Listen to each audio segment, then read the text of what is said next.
Amém, amados. A graça e a paz do Senhor Jesus. Amém? Amém. Vamos abrir o texto sagrado, a palavra de Deus. Se encontra no Evangelho segundo Mateus, capítulo 21, versículo 12. Tendo Jesus entrado no templo, expulsou todos os que ali vendiam e compravam. Também derrubou as mesas dos cambistas, as cadeiras dos que vendiam pombas, e disse-lhes: está escrito, a minha casa será chamada casa de oração, vós, porém, a transformais em covil de salteadores. E vieram a ele no templo cegos, coxos, ele os curou. Mas vendo os principais sacerdotes e os escribas as maravilhas que Jesus fazia, e os meninos, as crianças, clamando, Hosana ao filho de Davi, estavam glorificando, né? Indignaram-se e perguntaram-lhe: estás ouvindo o que eles estão dizendo? Respondeu Jesus: sim. Nunca lestes? Da boca de pequeninos e crianças de peito tiraste o perfeito louvor? E deixando-os, saiu da cidade para Betânia, aonde pernoitou.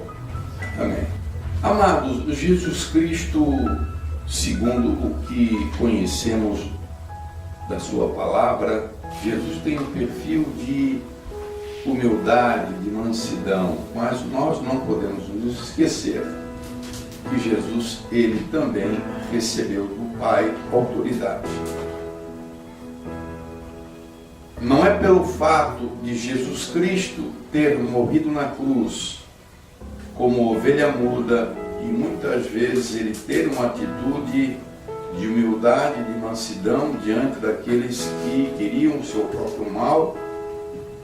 Não é por isso que nós não haveremos de ver, como fazemos agora nesse texto, uma atitude de autoridade, de firmeza, que poderia talvez nos nossos dias, quem sabe até escandalizar alguém que não conheça verdadeiramente o Senhor. Então, muitas vezes, quando uma autoridade delegada de Deus, quando um líder tem uma atitude um pouco mais firme em relação a um membro, em relação a alguém, não é raro alguém questionar a atitude dessa liderança pelo fato de que Jesus Cristo, ele sempre trata com amor, esquecendo-se que o amor muitas vezes contempla também uma atitude firme. Amar não significa somente passar a mão. Amar não significa concordar com tudo aquilo que se faz ou com que a pessoa amada faz. Muitas vezes o amor, ele também contempla a punição, a disciplina. Aqui nós vemos pessoas sendo expulsas do templo. Já pensou, amado? É difícil a gente pensar nisso, né? De que Jesus Cristo tenha expulsado pessoas que estavam no templo. Ora essa, se as pessoas estão no templo, as pessoas estão procurando o templo, e esse é o nosso desejo, que as pessoas venham para o templo, por que Jesus estaria os expulsando? Não é ele uma hora interessado em que as pessoas estejam no templo? Sim, desde que com a motivação certa. Jesus não quer no templo pessoas que tenham a atitude semelhante a esses homens, a essas pessoas. Essas pessoas foram expulsas do templo por causa das suas motivações. O que os motivava a estarem no templo? Qual era o propósito? Qual era o objetivo? O que eles queriam com o fato de se achegarem ao templo? Eles estavam no templo para fazer um bom negócio. Eles queriam vender, outros queriam comprar. eles eram negociantes. Então, tanto eles vendiam, quanto também, dependendo da situação, também compravam. Estavam estabelecendo dentro do templo um comércio. Mas só era possível que essas pessoas se dessem bem dentro do templo e que ali firmassem suas raízes no comércio, porque por outro lado também haviam pessoas interessadas em comprar aquilo que os vendedores estavam vendendo. Eu suponho que a mente e o coração dessas pessoas não estava propriamente ou essencialmente na pessoa de Deus. O objetivo não era Deus. O objetivo não era ter um encontro com Deus. O objetivo não era sentir Deus. O objetivo dessas pessoas era simplesmente alcançar os seus objetivos financeiros. Nós vivemos seguramente um tempo do Evangelho quando muitos têm a pretensão de vender. Evidentemente que não se vende no templo pombas, não se vende ovelhas, não se vende animais, mas se vendem outras coisas. Pessoas que estão no templo com um único objetivo: exclusivamente negociar, lucrar, fazer um bom negócio no templo. Eles têm a pretensão de vender. E outros, por incrível que possa parecer, também eles têm uma intenção de comprar. Nós estamos falando aqui de, se é que eu posso usar esse termo, me perdoe Deus se eu estou usando a palavra errada, mas pessoas que querem vender bênção e pessoas que querem comprar bênção. Aqueles que vendem as bênçãos, eles fazem através do seu discurso, da sua palavra persuasiva, da sua perspicácia, da sua astúcia, com muitas vezes uma conversa sedutora. O coração ele é seduzido facilmente. Facilmente se compra uma pessoa pela conversa com aquilo, evidentemente, que se promete.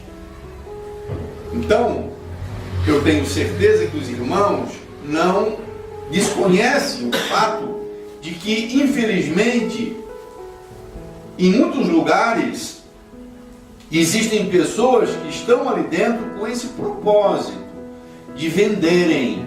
O vendedor tem que ter uma grande qualidade.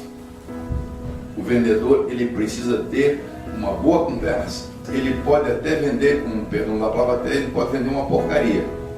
Mas se ele tiver uma boa conversa, se ele for persuasivo, se ele for astuto, se ele for um bom negociante, ele pode vender. Gato por lebre. Então, o vendedor de bênção, ele é uma pessoa que efetivamente ele tem que persuadir, ele tem que ganhar, né, o coração das pessoas. Evidentemente que ele vai ter que prometer coisas boas.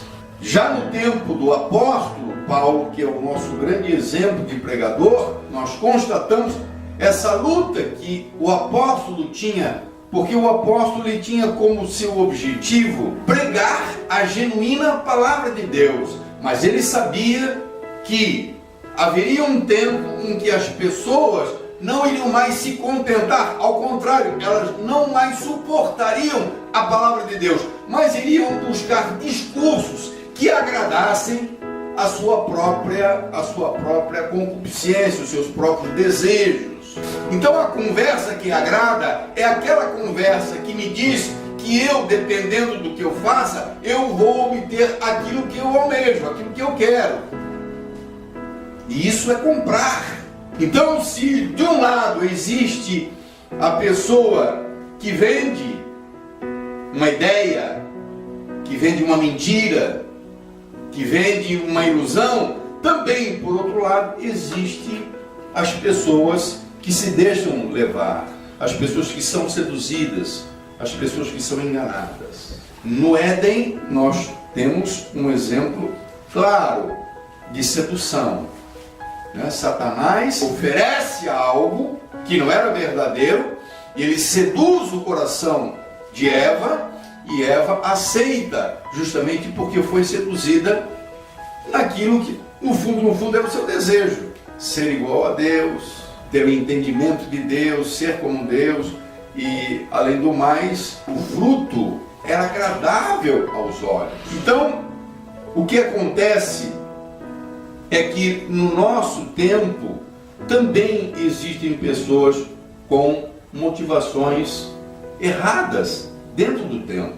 E eu posso dizer para você, sem sombra de dúvida, que não é uma minoria que está dentro das igrejas com a motivação errada. Talvez, quem sabe, até seja uma grande maioria que esteja na igreja com a motivação errada. Mas ele está com a motivação errada porque também sabe que ali vai encontrar alguém que quer vender o que ele quer comprar. A motivação errada é de ambos. Tanto daquele que faz uso, muitas vezes, da palavra, do púlpito, da oratória, para prometer, para dizer aquilo que Deus não diz, para prometer aquilo que Deus não promete. Por outro lado, muitas pessoas estão ali porque desejam, em primeiro lugar, não a Deus. Eles não estão interessados, em primeiro lugar, na pessoa de Deus, na comunhão com o seu Espírito.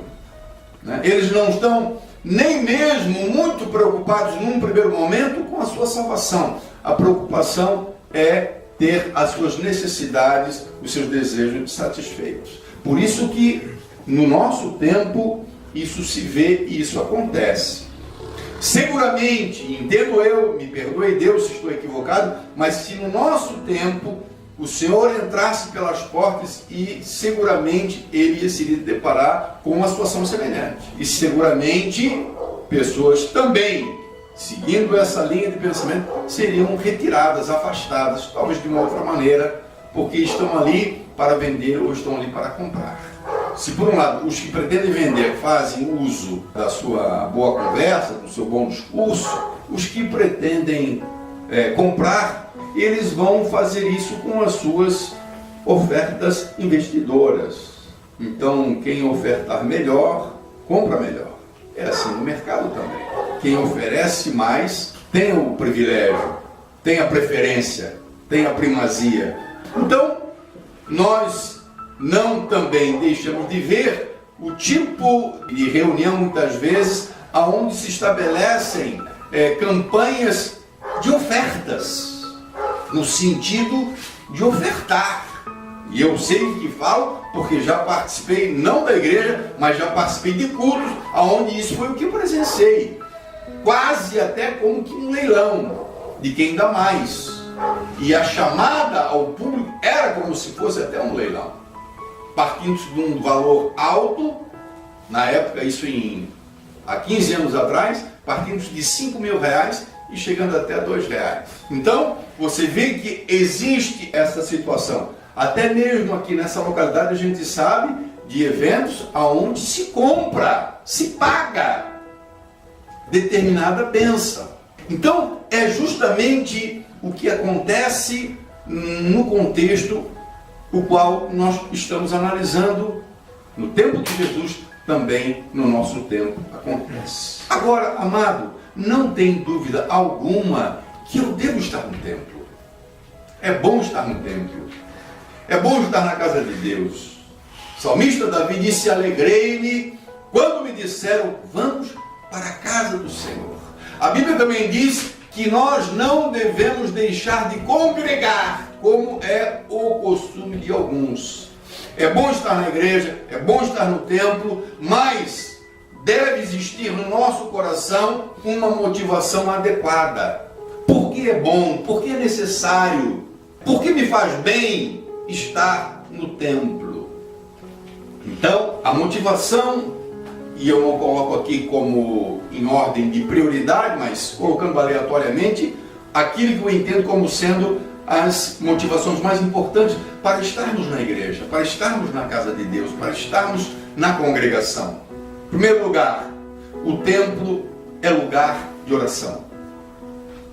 Não é lugar de compra, é lugar de oração. É assim que diz o versículo de número 13. E disse-lhes, está escrito, a minha casa será chamada casa de oração. Mas vocês transformaram ela em covil de salteadores, de ladrões. Jesus está chamando essas pessoas que estão negociando dentro do templo de ladrões. Mas, antes, ela é chamada de casa de oração. Então, presume-se que na igreja é um lugar onde a gente vai buscar Deus, é um lugar que a gente vai falar com Deus, é um lugar onde a gente vai confessar o nosso pecado a Deus, é um lugar onde a gente vai se aquebrantar diante de Deus, é um lugar para se orar a Deus. A casa de Deus é, em suma, casa de oração. Casa de oração. Em segundo lugar, o templo, ele é um lugar de se consertar. Não que o façamos isso todos os dias, mas algumas vezes nós teremos a oportunidade de no templo nos derramarmos e nos consertarmos diante de Deus. Acho que não existe um lugar mais adequado. Nós podemos fazer isso em qualquer lugar, mas especialmente na igreja. Especialmente quando se faz o apelo no final, quando as pessoas vêm à frente ao altar, quando os obreiros estão orando, quando o pastor está orando pela pessoa. Quantas pessoas se consertam diante de Deus depois de um tempo de afastamento, depois de um tempo de, estar longe. É o lugar de se assumir pecados. Versículo 14 diz que vieram a ele no templo cegos, coxos. O cego é aquele que não enxerga. E a nossa grande necessidade é de enxergarmos espiritualmente, de enxergarmos a verdade, de enxergarmos o nosso estado. Então era um lugar de cegos e coxos. Os cegos e os coxos vinham para o templo para serem curados. Nós podemos falar nisto no sentido literal, de que nós cremos no poder de Deus e que muitas pessoas vêm à igreja e recebem na igreja cura mesmo, literal, mas muitas pessoas recebem cura da alma. Muitas pessoas têm os seus olhos abertos na igreja, porque a palavra, porque o Espírito se move, a palavra é endereçada, a palavra confronta. Muitas pessoas começam a mudar o seu caminhar a partir de um encontro ou de um concerto estabelecido na igreja, no culto.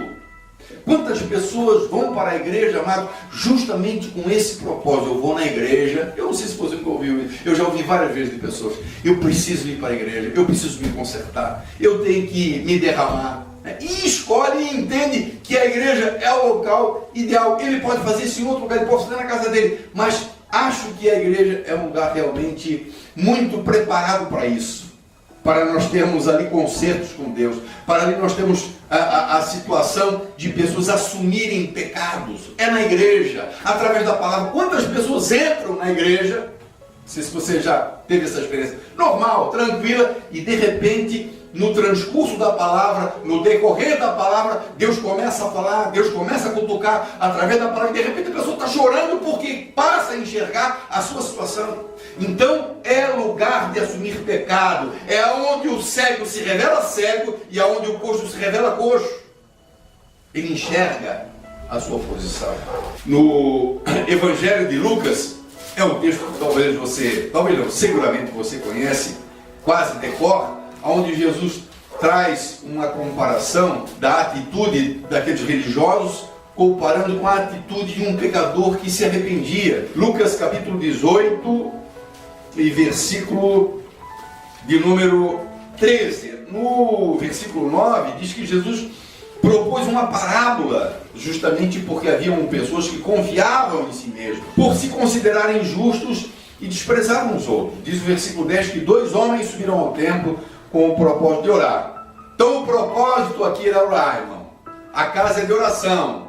É lugar de orar. Eles foram para orar. O fariseu, um deles, posto de pé, orava de si para si mesmo. Orava de si para si. O que significa, irmão? Orar para ele mesmo. Na realidade, ele estava ali para se gabar. Ele orava de si para si mesmo, apontando suas qualidades, falando o que ele tinha, o que ele fazia. Assim. Ó Deus, graças te dou, porque não sou como os demais homens, roubadores, injustos, adultos, nem ainda como este publicano. Ainda apontou para o cara que estava do lado. Jejuo 2 vezes por semana, dou o dízimo de tudo quanto ganho. O publicano, estando de pé, longe, não ousava nem ainda levantar os olhos ao céu, mas batia no peito, dizendo: ó Deus, sê propício a mim, pecador. Ou seja, ele batia no peito, ele reconhecia a sua situação, ele reconhecia o seu pecado. Então, o templo é lugar de conserto. A Bíblia diz que esse cara saiu do templo abençoado e o outro não. Um saiu justificado, o outro não. Um teve a sua oração aceita, o outro não. Então, é lugar de conserto, é lugar de cura. Em terceiro lugar, o templo é lugar de louvor e de adoração. Por isso temos um espaço que não é pequeno, dedicado justamente aos louvores, porque é um lugar onde Deus deva ser louvado e adorado. Diz o versículo de número 16, o seguinte: mas vendo os principais sacerdotes e os escribas, as maravilhas que Jesus fazia, e os meninos clamando, louvando, as crianças estavam glorificando a Deus e diziam: Hosana ao filho de Davi. Era um grito, um clamor de adoração, de glorificação ao Senhor Jesus Cristo, o reconhecendo como o filho de Davi, como o Messias, o esperado. Eram vozes de louvor por parte de crianças. E aí os outros se indignaram, e perguntaram para Jesus: você está ouvindo o que eles estão falando? Você não está vendo o absurdo que estão dizendo? E Jesus disse: vocês nunca leram? Da boca dos pequeninos e crianças do peito tiraste o perfeito louvor. Então era louvor, amado.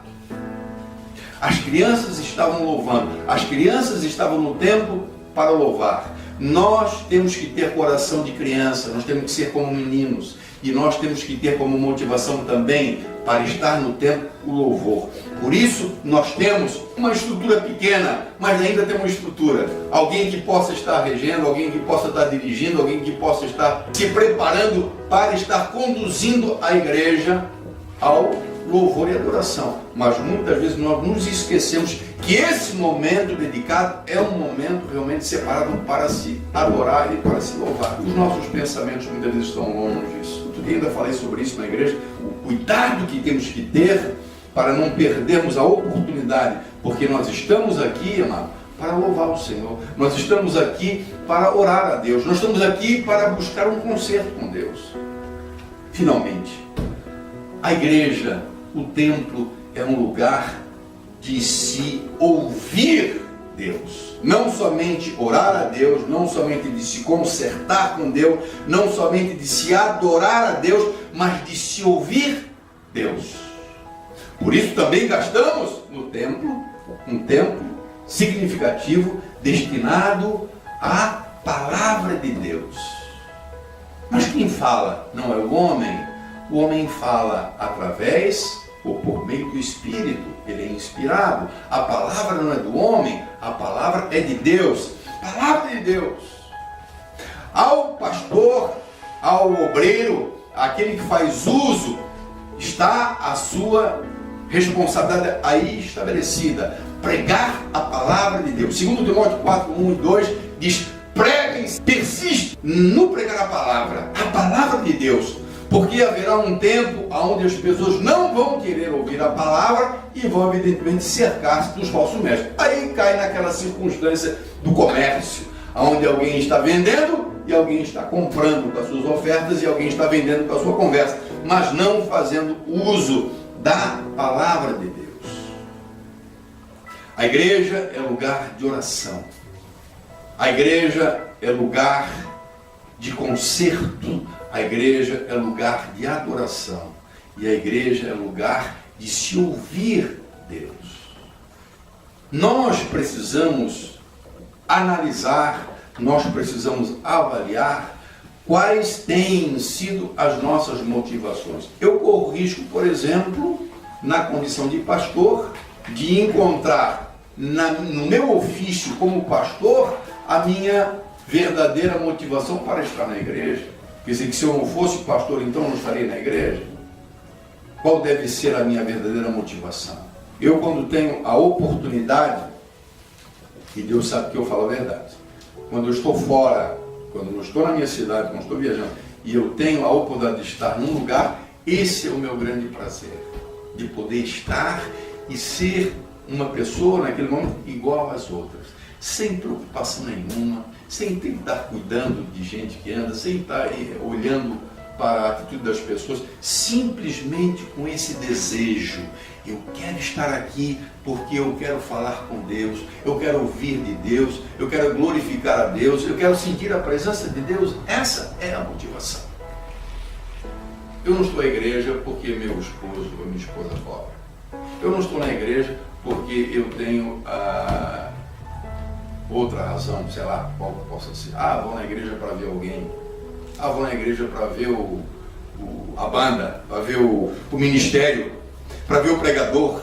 Eu vou na igreja porque minha namorada ou vice-versa está ali, então vou lá para ver. Como isso muitas vezes acontece, né? Pessoas que vão para a igreja com motivações fúteis. E este deve ser o nosso motivo. Nós devemos estar na igreja porque a igreja é um lugar que Deus separou para nós desfrutarmos de todas essas coisas as quais nós fizemos menção. Amém? Amém. Ficamos de pé.